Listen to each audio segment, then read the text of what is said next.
Giro de Itália 2020, 17ª etapa, 203 quilômetros, uma etapa com 4 montanhas, sendo 2 montanhas categoria 1, uma montanha categoria 3 e a última montanha do dia categoria 1, com final em alta montanha.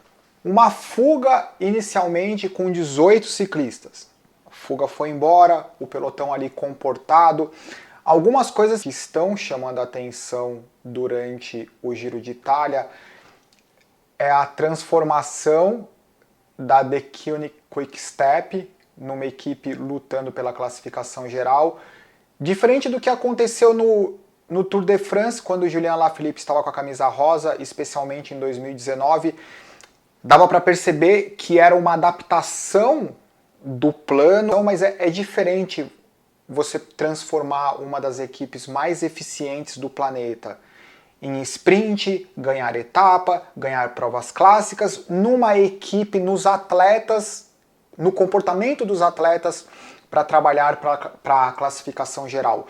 Muitos dos atletas que estão lá, o foco, o treino, o mindset é totalmente diferente do que nós geralmente conhecemos dos super gregários. Então é impressionante ver como literalmente a equipe inteira vestiu a camisa rosa.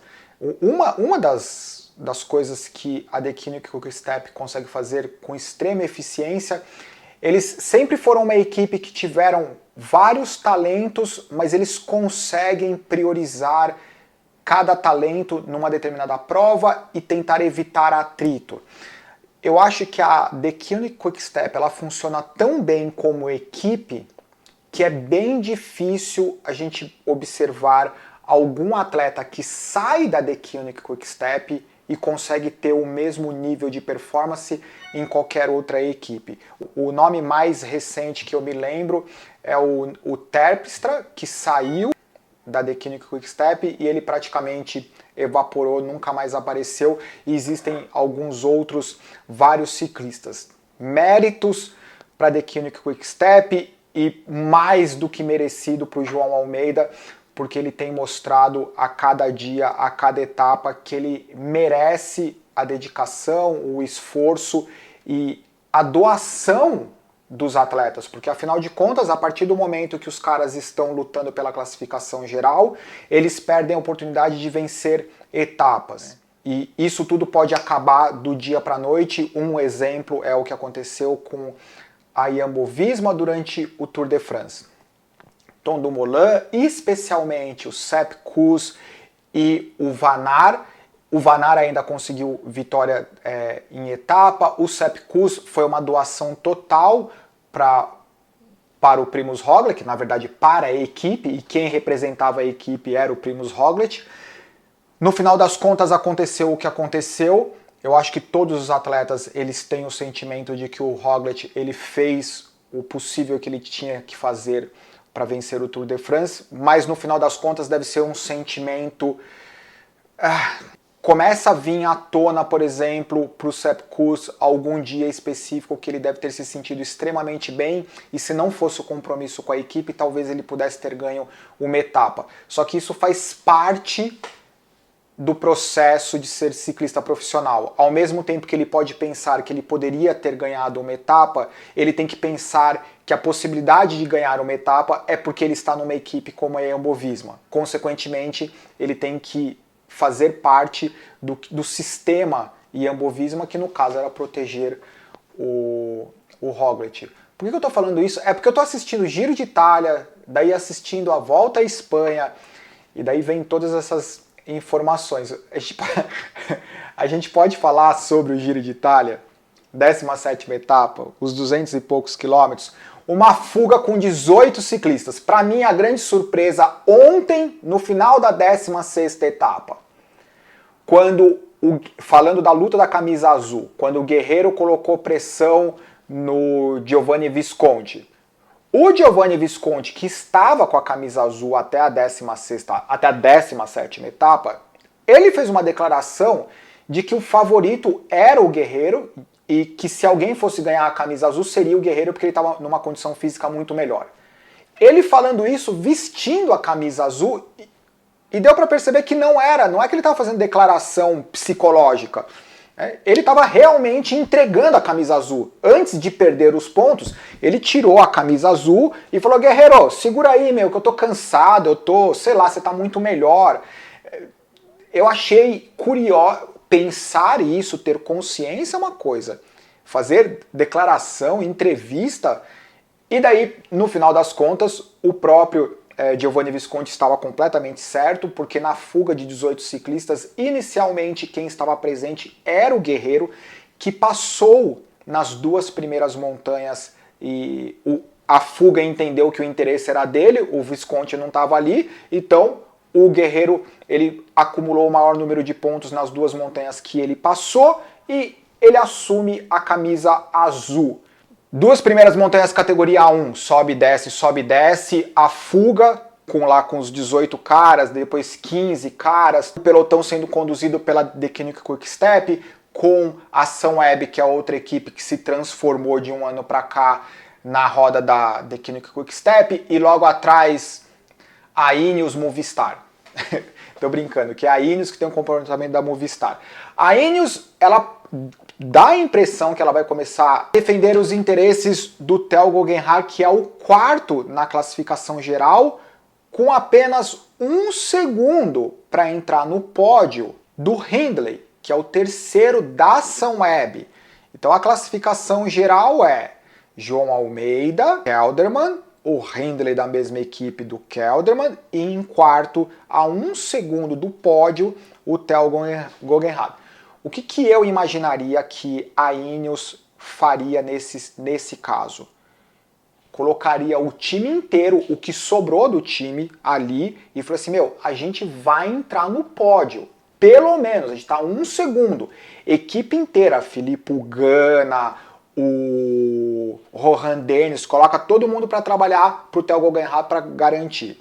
Ah, não é bem isso que está acontecendo. O Rohan Dennis ele estava novamente na fuga, não era uma estratégia de sair na fuga e escapar e sobrar da fuga para ajudar uma possível movimentação do Theo Geoghegan. O Rohan Dennis estava na fuga para realmente tentar ganhar uma etapa. Essa história toda começou a mudar na penúltima subida, na categoria 3, quando a fuga ela começou a tentar fazer algumas movimentações, porque afinal de contas 18 caras é muita gente para entrar na última montanha.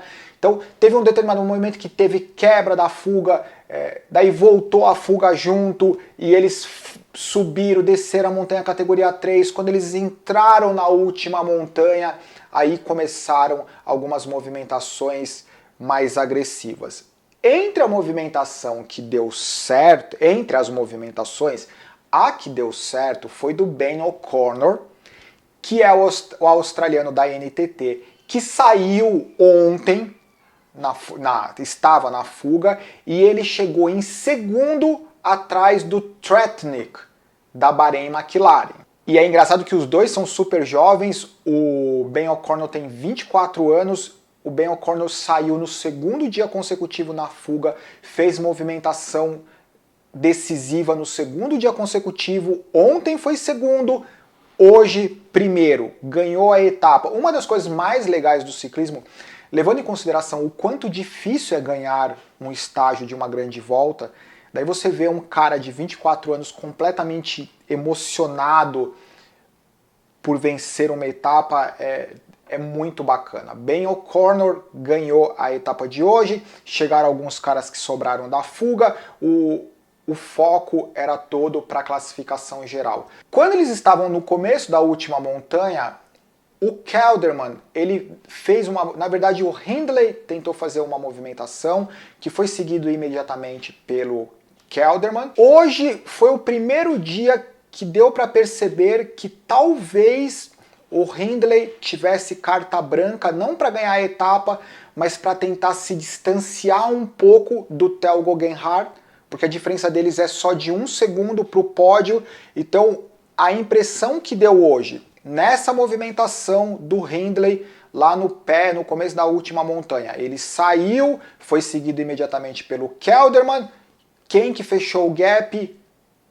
João Almeida. João Almeida é o cara que não só está com a camisa rosa, como é o cara do grupo dos líderes que neutraliza qualquer ataque. Não importa de quem seja, estando entre os top 5, se o cara ataca, o João Almeida contra-ataca. Contra-ataca não, nesse caso ele só neutraliza.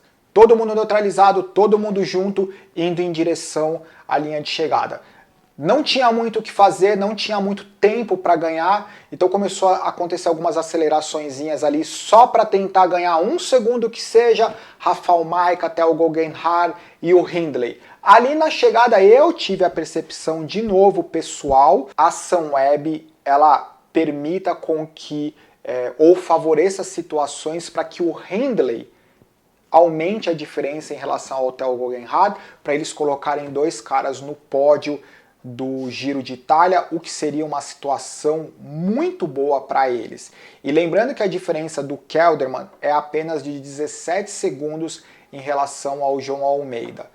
Sendo essa diferença tão pequena, no Giro de Itália qualquer coisa pode acontecer, mesmo não sendo uma situação confortável, o João Almeida, o gesto dele na bicicleta, o comportamento dele nas reações, ele parece ser bem tranquilo, bem consciente. Acho que teve uma etapa que deu a impressão que ele se desesperou demais com a questão de não perder tempo, de não perder a camisa, mas ao longo de 17 etapas teve um dia que ele talvez tenha, não é a palavra, mas talvez tenha entrado em pânico em perder a camisa, mas eu acho que, sem dúvida nenhuma, se não houver esse pânico, a luta pela classificação geral, pelo que ele mostrou até agora, é mais do que garantida.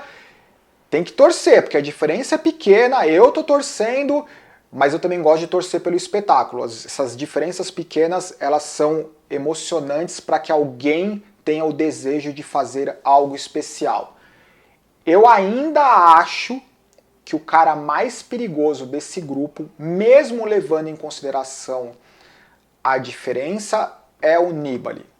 Por mais que o vovô Nibali esteja lá quietinho, tenha uma diferença razoável de tempo, eu acho que ele é um cara que talvez tenha a qualidade de encontrar um dia ideal, um momento ideal para fazer um ataque e conseguir uma diferença significativa. Eu acho que é isso. Resumo da 17ª etapa, não teve alteração na camisa rosa, a Ciclamino obviamente continua a mesma, a camisa branca continua a mesma, e houve a troca da camisa azul que o Giovanni Visconti resolveu entregar, quer dizer, o Guerreiro ia pegar de qualquer jeito. Como o Giovanni Visconti sabia que ele ia pegar de qualquer jeito, ele falou assim, toma. Acho que é isso, galera. Abraço, tchau.